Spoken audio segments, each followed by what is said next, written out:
Зохиолч чогсмын дашд орж гүйгүүл өгүүлэг нэг бүтэн сарны тод туяа тэнгэрээс эвлэн буух сарвал шөнө холын холд бууралдах уулс сүмэнтэн түүний наанах их тал хүдэнтэн цайрна сартай шөнө нэг л зөөлөн цайвар аялгуугаар орчлонг бүүэлэх мэт болоход нам гүмийн ертөнцид бүгд нойрсон.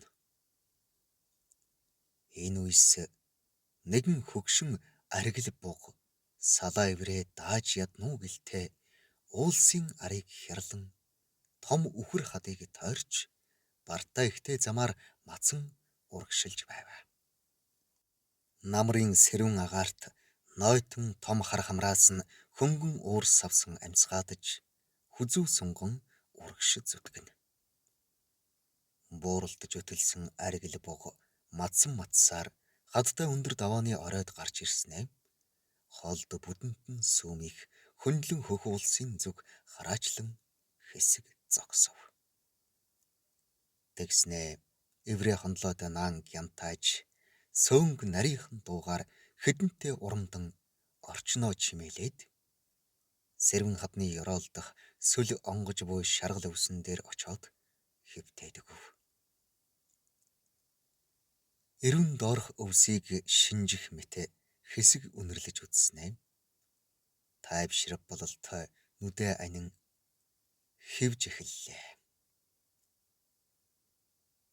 Хавцлын доод хөлөөр урсах голын усны боргоодох чимээ хаяа нэг тэнгэрийг хурц гэрлээр зуран доош харвах од солирын туяанаас өөр юмгүй намуухан шөнө байлаа. Энэ өтөлөх халиун буг зүүрэмглэх төдий нойрондоо зоргол насаа өнгөрөөсөн их уулас хөлгүй их хөвчөө эхийгээ даган тэнцч ядан явхдаа цаохор толбтой нурууга гүвэлзүүлэн нуугддаг байсан боролцооны өтгөн бутаа зүүдлэх мэт унтана. Өглөө наран мандан энэ бугны хондлой зоонд тогтсон цан хэрүү бүнжгэр сүүдэр болгон хайлав. Буг босож хэсэг сүняан биеийн жилээгээ гаргаж шээн хэдэн бор хоргол унгаснаа холын хөх уулс их ой хөвчийг зүглэн цааш одвоо.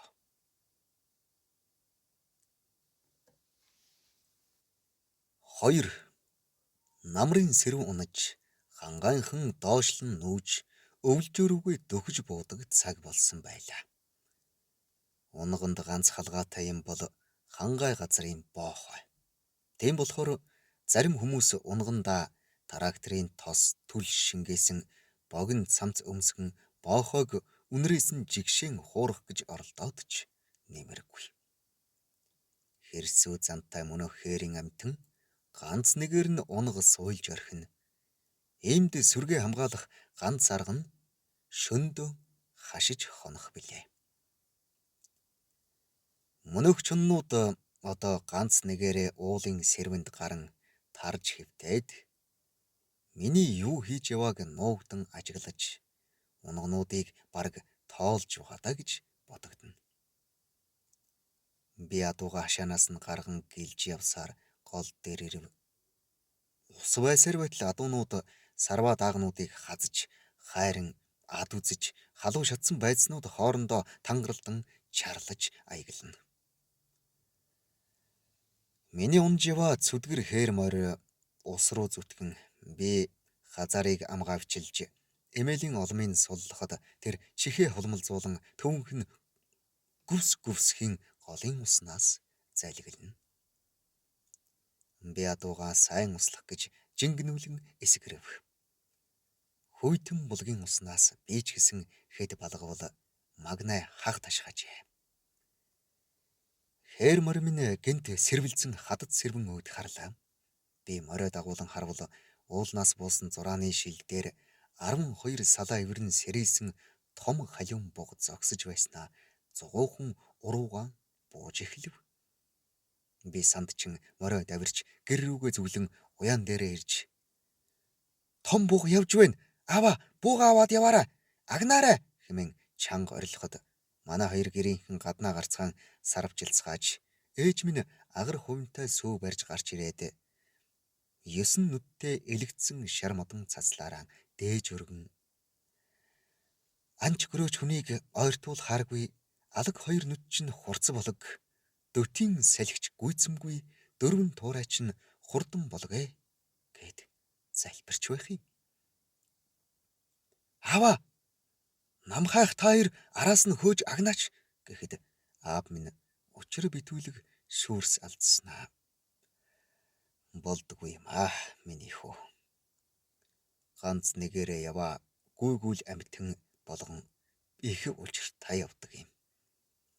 Түүнийг замаас нь саад хийж агнавал их том нүгэл болж олонд жигшигддэг учиртай. Гүйгүүл амтны амийг хороосон эр хүний үйлс эргэж харалдаг гэдэг юм. Энэ бууга ямар нэгэн амин чухал хэл хүргэх болдсон газар руугаа яарч явна энэ. Амтны болцоо хатуу байдаг гэх юм блэ. Эсвэл насны тоо гүйцснээ мэдэн алтан ясаа нутагтаа тавихаар зүтгэж яваа байж чиг мэднэ гэлээ. Энэ бууга хаа хүрэх бол гэвэл аав.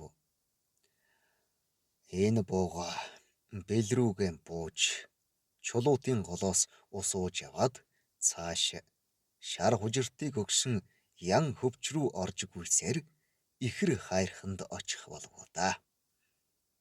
Гүйж яваа чиг нь тийм байна гэв.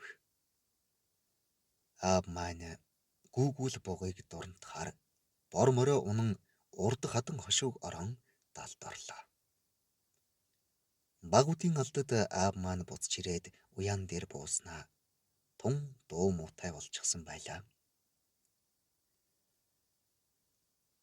Аав баруун гараа өөд өргөн намжлан залбирч нар руу харан амандаа нэг юм өглөн зогссноо. Гэр өөдөө алхав.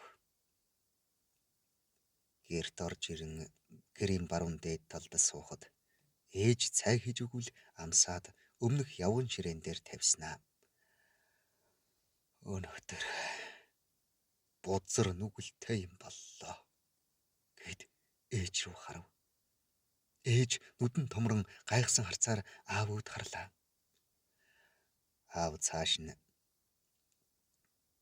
би явсаар цагаан эндэртийн овоон дээр гарч мөнөх гүүгүүл буугыг олж харлаа. Чулуутын голын гарам дээр ирчихсэн ус ууж байна. 12 салаа ивэртэй халиун бууг байна. Хангайн сайхан амтэн ус хэд болгоод л хэсэг амарч уулын орой руу ширтээд дахиад доош тонгойж ус уух юм.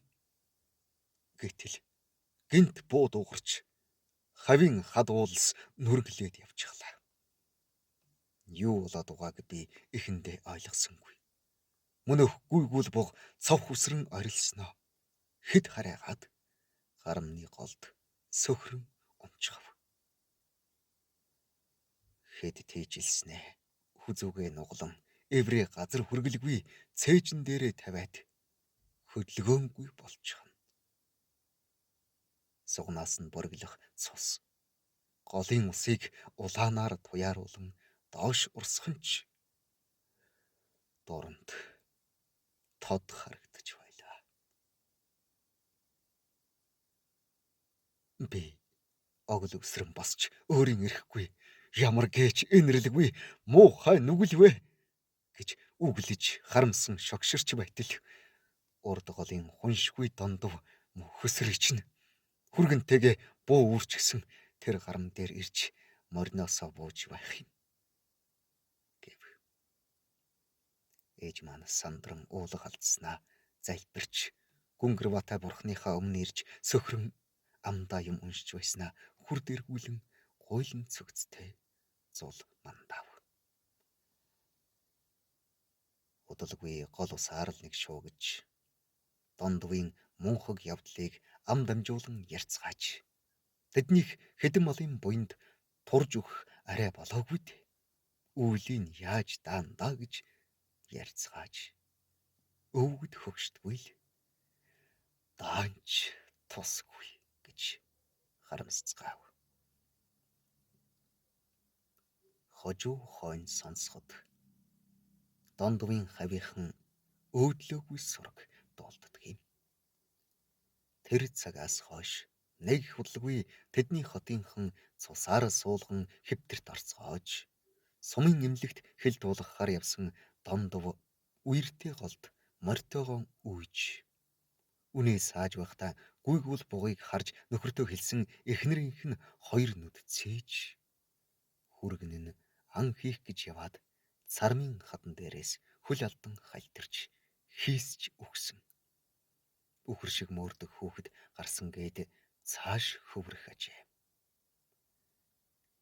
Хөхөд тэнгэрийн доорх энэ орчлонд амьдрах гэж ирсэн бүхэн цаанаа харсан хамгаалсан юмтай хад чулууч эзэнтэй. Хүн болов бүхний ганц эзэн биш гэх үгийг эцэг өвгөд дэмий нэг хэлээгүй учир ийм ажээ.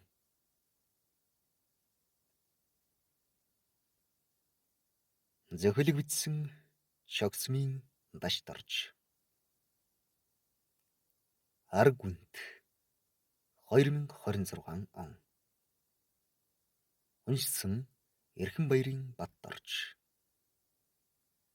Завхан Улаастай хот 2026